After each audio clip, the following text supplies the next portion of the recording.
Welcome to Massive Late Fee. And now your hosts, Mark and Carol.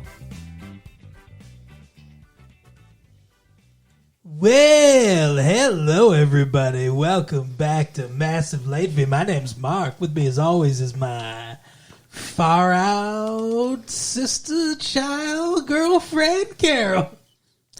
How you doing, Carol? I'm groovy, baby. How you doing? Oh, I'm copacetic. It's August 30th, 1972. And we got some news for y'all. We watched a movie. We watched a movie. Oh my, did we watch a movie? Some people walked out of the theater while we were watching this movie. Oh, you got to tell yourself it's only a movie. That's what they say in the those advertisements. Just keep repeating to yourself, it's only a movie. It's only a movie. Mm-hmm. That's the only way to get through it. All right. Well, first we're going to start with a little bit of news here. Okay. That cat Bobby Fischer is close to winning another chess title. I don't know if you heard about this. He accepted Boris Spassky's offer of a draw after 40 moves in their 19th game of the World Chess Championships, and he's 1.5 points away from becoming the first American world champion in modern times. What do you think about that? How old is he? Oh, he's a young cat. I don't know exactly how old he is, but he's a young guy. Wow, that's crazy. Phenom. Robert Fischer, I think they call him. Robert Fischer. Well, that's his guy. That's his name, right? Bobby. Sure. Bobby? You want to call him Bobby? Sure, Mark Tholomew. What? Marcus. I was trying to think. Wow. Oh, man, you went out on a limb on that one. I was trying to think, what could Mark be short for? Tholomew. Oh, my goodness. Well, lots of news about Nixon, that whole Watergate thing and everything. Oh, but, yeah. We don't really get into politics, everybody. GOP does GOP things. But I do got to bring the mood down just a little bit. North Vietnam seized the town of Quy Son Valley, south of Da Nang, recently. I mean, we don't talk about politics, but I'm sure all you that listen to the show know how we feel about this snafu in Vietnam. I just want everybody to come back here. We ain't fans. That's how I feel. That's right. I did read a story that maybe they're going to stop the draft there. They better. Go to a volunteer army, so. I can't even, what if you got drafted? I can't even imagine. Oh, man, I'm too old or young to get drafted, or a different age. Maybe I'm right. Maybe I'm right in the age to get drafted. We don't know. Here's a question for you, though. So, last week's question, every week they ask a question, every day they ask a question in the newspaper, and today's question was, should Red China be allowed to participate in the Olympics? Because the Olympics, 72 Olympics right now and everything going on, and apparently 71.2% of people said, yeah, why not? Yeah. Thought the Olympics were for everybody. They would have just as good a chance to win. They would win the karate matches. Yes, but what is wrong with Rhodesia? Let's wake up and let the 750 million Chinese into the world. 28% said no. All they can do is insult us. So the less we have to do with them, the better. It's a political rat race. Only when they stop the war in Vietnam. Tomorrow's question, one Detroit Miss says only single women over 30 use the title Ms. because they've missed marriage. Do you agree? Wow. That's so upsetting. You are totally scandalized there, Carol. I am. That's an awful thing to say. What do you think about that? Over 30 I've missed marriage. Speaking of marriage, though. So I guess you don't agree. You say no, huh, Carol? I say no. All right. I say get with the times. You know how the newspaper are. They're not in touch with the youth culture. They're old. Yeah, exactly. They're old men. Exactly. Just sitting around talking shit about women. That's right. assholes. Oh, yeah. I don't know if you all are aware, but there's a women's section to the newspaper. Women's news. Oh, no. It's like a 3-page section of the newspaper. What's in it? Cooking tips? Cleaning tips? There was one story about a woman who she's breastfeeding her adopted child. Ew. There was stories about fashion. There was some stories about women making gains in the corporate world and all that kind of stuff. But yeah, women's stuff. Let's see now. 50-ish swinger outpaces husband. This is Dr. Joyce Brothers here. Dear Dr. Brothers, I've always been considered a swinger, even in college. I liked good times and good healthy sex. In my middle 50s now, I'm still the same old girl. Unfortunately, my husband, exactly my age, is an old man as far as sex is concerned. He says that I nag him so much he's lost interest, but the truth is he thinks he's past the age when sex is normal. Oh, wow. What do you think about that? Is there such an age? Not to me. Because that seems insane.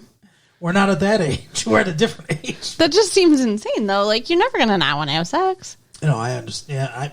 I don't know why you would. I don't know why you wouldn't want to have sex either. I mean, like, I worked in a nursing home for a little bit, and some of those people were definitely still interested. Oh yeah, for sure.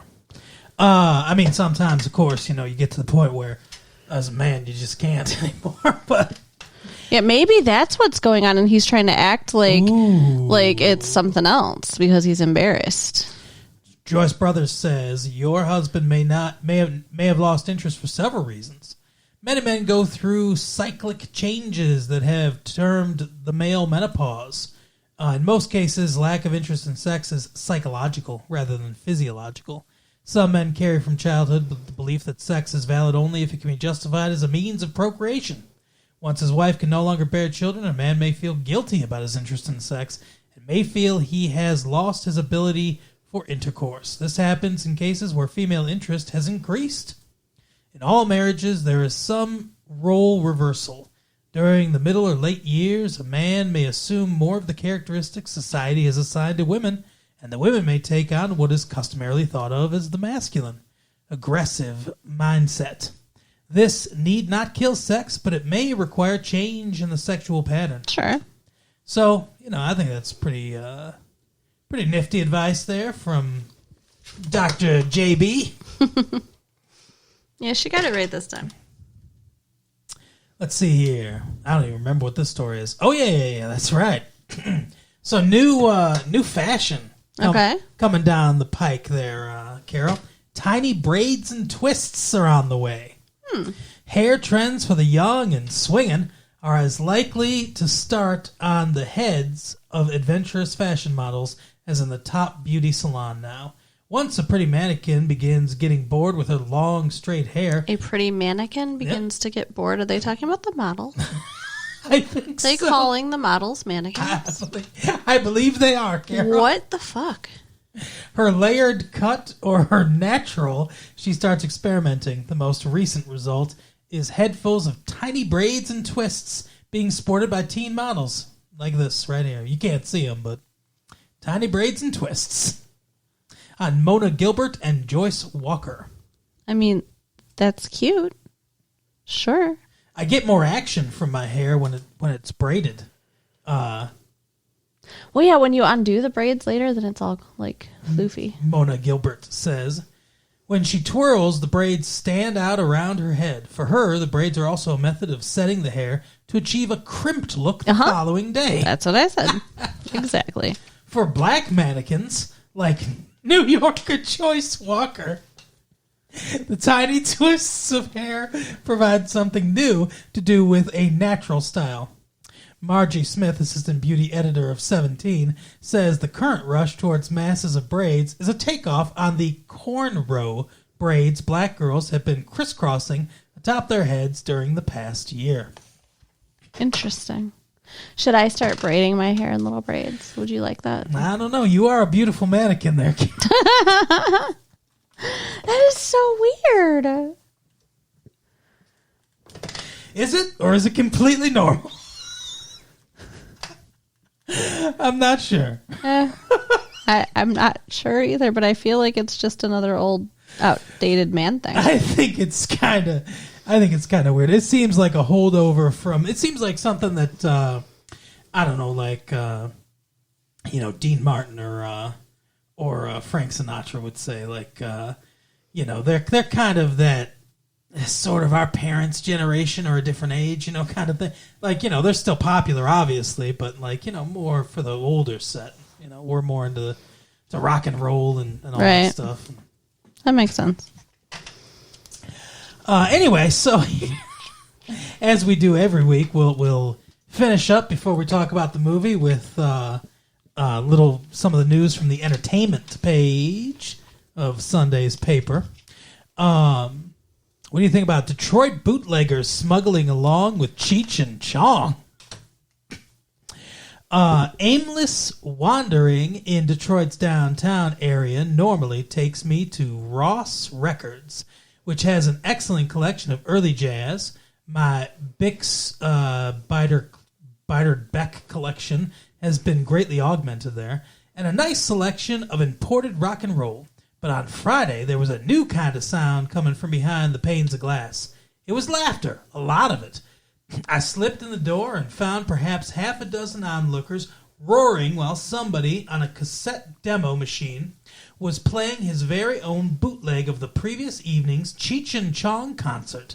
The pair had filled Ford Auditorium almost to capacity for 2 shows on Thursday night.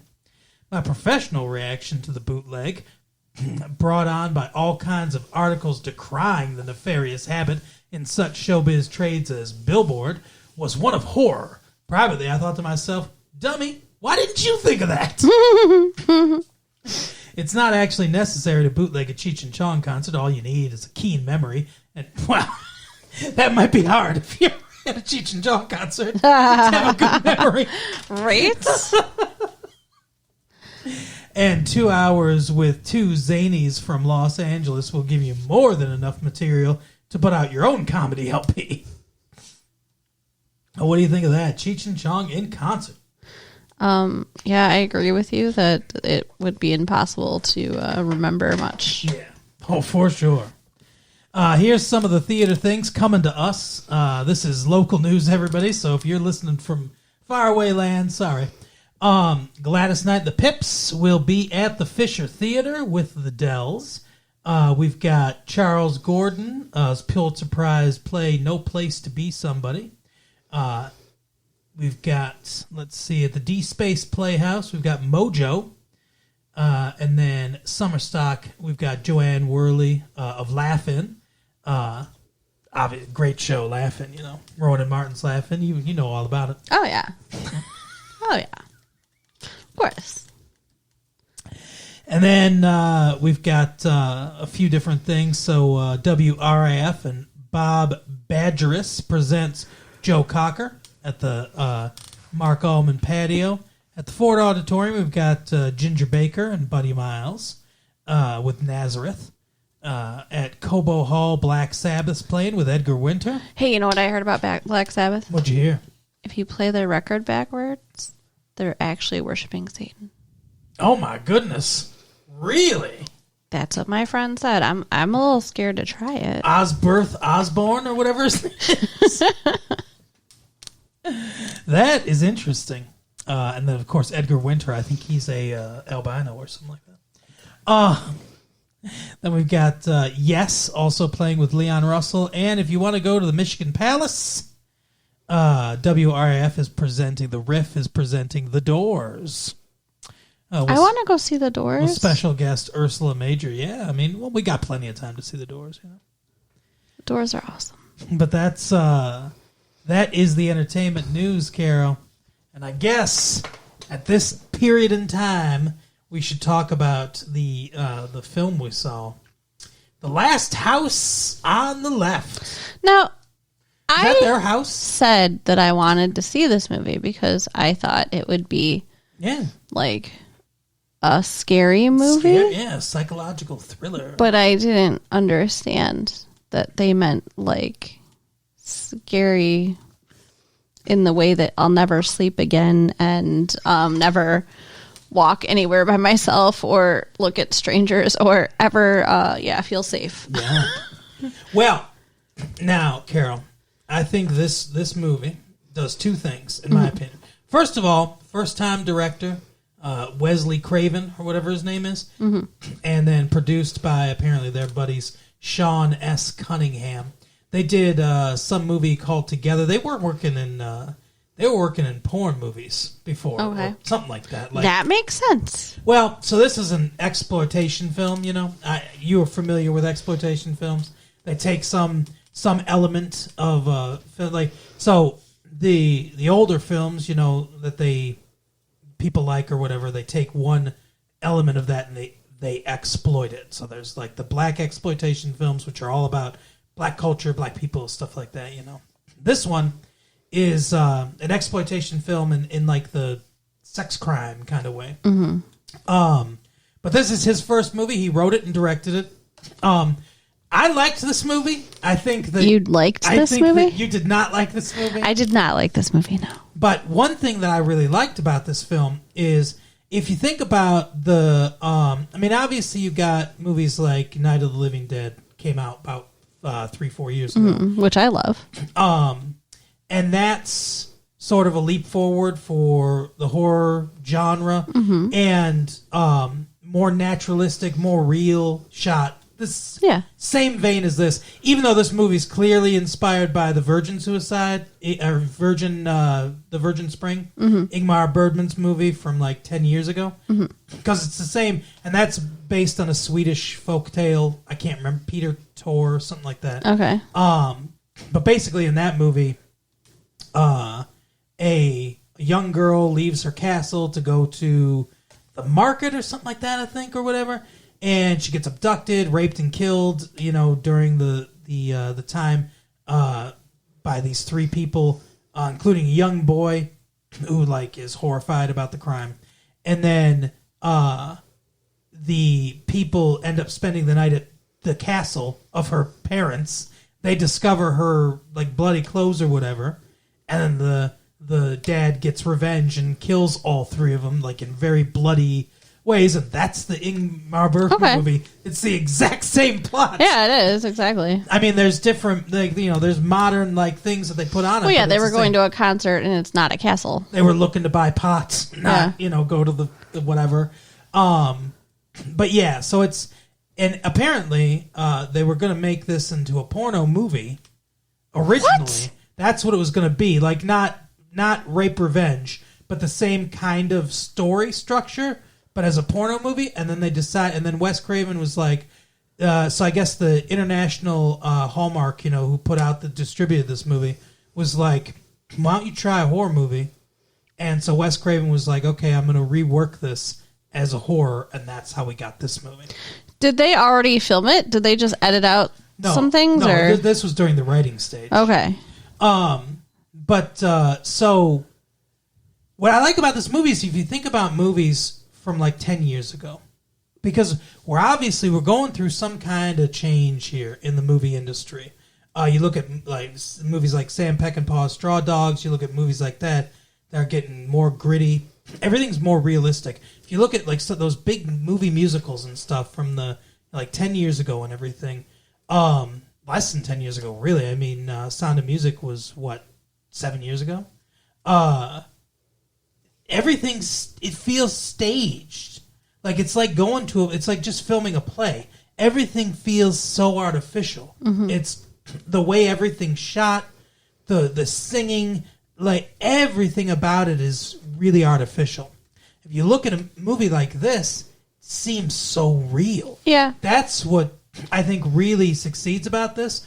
And the way that Craven moves the camera around, you know, to kind of heighten the tension. This was a really tense movie. Oh, like, very tense movie, yes. Like for a lot of the movie, I was like on edge. But yeah, everything's shot really naturalistically. So lighting wise, there's almost no artificial light in the entire movie. It's natural lighting in the room or lighting outside. And just the way everything's framed, it's very, and the acting too it's not stilted. It doesn't feel like it doesn't feel artificial to me. I think the acting was awful. I disagree. There are some people that aren't great actors. I mean, like, the girls don't seem scared enough at all when they're first being abducted. Yeah, I mean, that's true. The main character towards the end, when, like, her last scene of the movie, I think she did a fantastic job. Yeah. Pretty much everything before that, I think she sucked. She did like traumatized well. She didn't do anything else well. All right. I mean, like, you can make some... I guess you can have some criticism. The part of the movie I didn't think that worked at all was the cops. Oh, the cops were ridiculous. The movie was ridiculous. You're talking about it felt so real. It didn't. It felt like a farce. The movie felt like a farce. And then all of a sudden you're dropped out of the farce into this, like, dark horror thing. And then you're back into, like, dee-dum-dum-dum. I don't know. And the music is so jarring because it's so happy. I don't know. I don't think it felt real at all. The music, I think, is a deliberate choice. So the music, I think, is to juxtapose with what's going on. Because I think there are two major themes running through this movie. The first one, I think, is what's on the surface of society and what's underneath the surface of society. Mm-hmm. So you have the music. I guess the dumb cops are part of this, of the veneer of society. Everything looks happy. Everything looks cool. You know, it's like, it's all, you know, this stuff. The song, because they're singing about the gang and everything, it reminds me of, like, Bonnie and Clyde. Uh-huh. Or like, even older ones, like Depression era, like Dillinger and stuff like that, bank robbers, where they're like, let's sing a song about, oh, you know, they're getting back at the society and everything, like, you know, like, and everything's all happy. But the reality is that Dillinger and Bonnie and Clyde are fucking murderers. You know? Yeah. Like, Bonnie and Clyde killed people. And, like, we see that movie, you know, the Bonnie and Clyde movie that came out with Warren Beatty and everything. And you see, you know, you hear, like, the songs and stuff like that from the 30s. And it's like, oh, they're just good old, but they're not. You know, mm-mm. And I think that's part of what this movie's saying. Like, there's that song of, like, oh, they're just on the road and, like, whatever, you know, they're up to shenanigans and stuff. But what they're really doing is this shit, mm-hmm. which is horrible. So I think that's one of the themes, and I think the music is meant to represent that. What's on the surface and how it all feels or looks, and then what's underneath in society. Because they go into the city, they go into the lion's den. Exactly. So it's like, I think that's part of it. Second theme, I think, is trust. And misplaced trust, or how trust can be very bad. Mm-hmm. Yeah. Because the two girls trust that guy that's like, oh, I've got pot, come back to my place. They trust that he's a cool cat. Which is stupid. And he wasn't, you know? And then the parents trust that these people are nice people, invite them into their home and everything. And they weren't nice people. No. So I think that's a big part of it too. So, like, this last house on the left. Yeah. That must, like you said, must be the parents' house. I guess so. Because they never really say it. Nothing else is explained. Huh. They're surrounded by woods, it would seem. Yeah, I think they're in Jersey. So, yeah, it's weird. Like, they come from the city, mm-hmm. and yet end up right in front of her parents' house and out in the woods. Oh, I guess, you know what? I guess they must be upstate. Now that I think about it. That makes sense. Because they talked about how the gang is, like, trying to make their way to Canada. Okay. So from New York City, you go upstate towards the Canadian border, I guess. So yeah, they're upstate. That makes sense. We're not super familiar with New York geography being here in Michigan, everybody, but I'm pretty sure that's what it's supposed to be. Maybe even into, like, Connecticut area or whatever, you know. I think that's where they filmed some of this, was in Connecticut, so it makes a lot of sense too. But yeah, I mean, there are things I didn't like about the movie, but there are things, I think maybe the incompetence of authority is part of it too. Yeah. Which is why the cops are so dumb in the movie. So I mean, I get that theme wise and everything. There is some bad acting in the movie too. There's also a little bit of clunky writing. Like, at the very beginning, they're like, hey, there's fucking escaped convicts. There's a radio program just like giving us a bunch of information we need. Where it's like, hey, guess what? There's a bunch of escaped convicts out there. Let me tell you exactly who they are, and let me tell you their whole lives. And it's like here's this guy. He's been known to rape people. He's a pedophile. He's a piece of shit. Whatever. And it's like, here's this guy. He's a killer and everything. His name's Krug. Like they might as well have just been during the credits where they show his picture or whatever. And they're like, he's got a son. He got his own son hooked on heroin. What do you think about that, folks? And like, they just wait. The old guy was Krug? I thought the younger guy was Krug. The one who actually raped her was Krug. Yeah, the one that actually raped her is Krug. Okay, so it's not the old guy's the pedophile. Okay, who hooked his son on heroin? No. Krug's the one that's Krug's supposed to be the father? Supposedly he's the father of the young kid, the one that like was like, you know, screaming and like, oh, I'm so sorry and stuff. Yeah. That's supposed to be his son. Oh. Really? Yeah, even though those actors are probably like the same separated age? by 3 years. Yeah, that was some bad casting. But yeah, that's supposed to be his son. That's why they kept calling him Junior and all that stuff. Huh. Well, I knew they were calling. I knew one of them was his dad. But yeah, so they go through the whole thing. It's like I expected them. Like I made a joke and they leaned over to you in theater when they're doing it, and I was like, they were like, and this is the son, and he loves heroin. I'm like, and I leaned over and I'm like, his favorite color is blue. Like, that was funny. It's like that was very clunky. That was not how you want to write a scene to incorporate that. I mean, obviously that information's information we need. Although we didn't need to know that they kicked a German Shepherd to death or whatever, like, we would eventually understand when they started raping the people and making them do a bunch of weird shit. We'd start to understand what, how brutal they were or whatever. It's weird they described the girl with them as animalistic because she wasn't. No, not in any way. She did not. Yeah, she didn't. I mean, she was a brutal person. I guess. I mean, she was the one who suggested they go get girls, so that's true. Yeah. But I didn't think she acted animalistic at any point. No, I mean the one girl took her down, like tackled her and shit. Yeah. When she did, I was thinking, what an animal, right? But I do think that there are things I would change about this movie. Not that I'm, I mean, this guy's a first time director anyway. Who knows? Like this fucking Craven guy might never do anything again. Yeah. Whatever.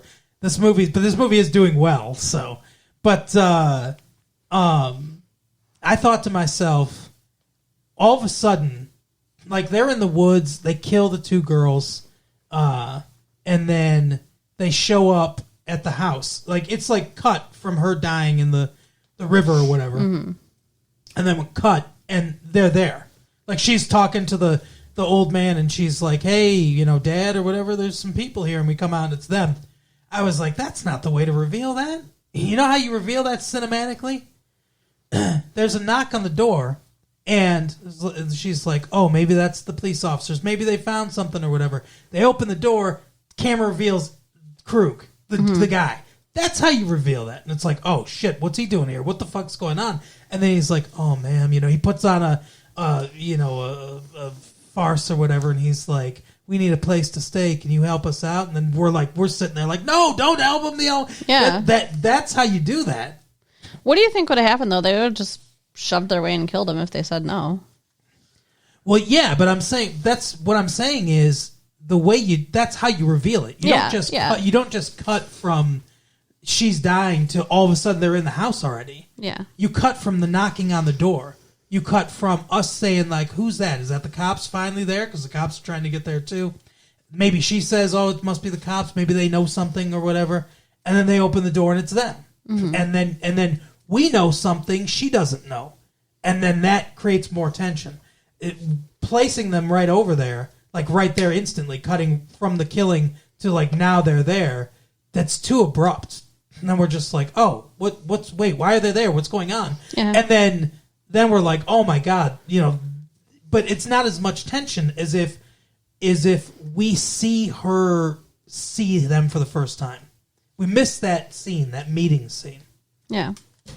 And so I think that would have been better. It's not a perfect movie by any stretch of the imagination. But most of the critics are on your side. It's getting destroyed. I just think it was too much. I think it was too brutal. It was too much to put on the screen, and especially the end with Mary, what? Mary, M-A-R-I, Mary. I mean, like, they fucking carved his name into her and then raped her. Yeah. Like, it's awful. It's fucking awful. Yeah, I mean, it was. But that's the thing. Like, I think they wanted it to go so far, so that once the parents start getting revenge, it's like you're like, yeah, like you're rooting for the parents. Like, if they just, let's say they met him or whatever, there's no rape or anything like that. There's no carving names. There's no knives of any kind. They're just like, you're our hostages now. You're going to be our ticket to get to Canada. And then they try to run away, and they're just like, fuck this. And they just shoot him. They just shoot him dead. Mm-hmm. And then the parents are biting dicks off of guys and carving into other guys and fucking, like, chainsawing guys. And, you know, like, we'd be like, holy fuck, this is an overreaction. Like, it would be like, the parents would seem like the bad guys. I guess. Because what they did is so brutal, and we see the brutality of it.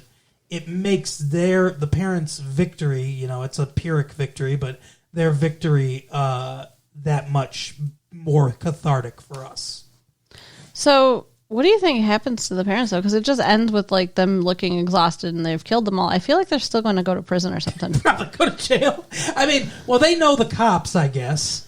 So, like, maybe they could do something where it's, like, self-defense. Yeah, I mean, it's partially self-defense. I don't think they're going to get away with that. Look at how he set up traps all over the house. That's not, like, self-defense. That is premeditated murder. He did. He sprayed his shaving cream on the floor so they slip. He set up wires and stuff. He really, like, Vietnamed this house, man. Yeah, it was weird. And what was up with the mom, like, basically, like, fucking this guy and then ripping off his dick? Well, like, she was sucking performing his dick. fellatio on the man. Yes. But I'm just saying, like, he was getting close. Like, why would you let it go that far? Just do it. Just rip it off. You've got your mouth right there. Just like, yeah. But then, That was just disturbing as hell. I'm like, is she really going to let him come? Oh my god, that was funny as hell, though. Like, I almost, like, it's funny in retrospect. It was brutal at the time, though. Yeah. But yeah. But I think, like I said, I think this movie does a lot of things that movies today don't do. I think it was the way it was shot. I mean, you can talk about the acting. Yeah, some of the acting was bad. I mean, they had a bunch of unknown people. There was some people from soap operas in the movie, but, like, other than that, I mean, it's a bunch of unknown people. But at least the way it was shot and the cinematography, very natural. Sure. Which I think works well. And then it all seems very realistic, and it gives an emotional response. So I think a lot of the way it was filmed and everything was really cool. And I thought it worked for me. But like I said, there's definitely things I'd change, and there's things that don't work 100% for me about the movie. But I think for the most part, it works. Yeah, I mean, I guess I'll have to say it sticks with you. Yeah, and that's usually the sign of good art. But I would not recommend it, honestly, just because for me it was too upsetting. I didn't enjoy the experience. Well, it's an upsetting movie. You gotta know going into it. It's an upsetting film. It's not. Imagine, like, they make this movie with Shirley Jones and Gordon McRae in a rape revenge story. Like, it would be very different. Yeah. They'd film it very differently, everything. That's what I'm saying. Like, if this was a, 1962 MGM film, it'd be very different than this. Sure. Everything would be implied, and it would be bloodless. This is, I think the brutality's a feature, not a bug of this. They ramp it up, like, because initially it was just implied. I was like kind of relieved. I thought, okay, well, I heard it was really brutal, but maybe it's not so brutal. Well, there's multiple rape scenes in the movie. Yes. So that's a big part of it too. But yeah, it's a tough watch. But like I said, if you can get through that, I think it's worth it. And it's definitely a horrifying movie for sure. But that is the episode. All you cool cats and kittens. Carol, why don't you tell people to share these tapes with their friends?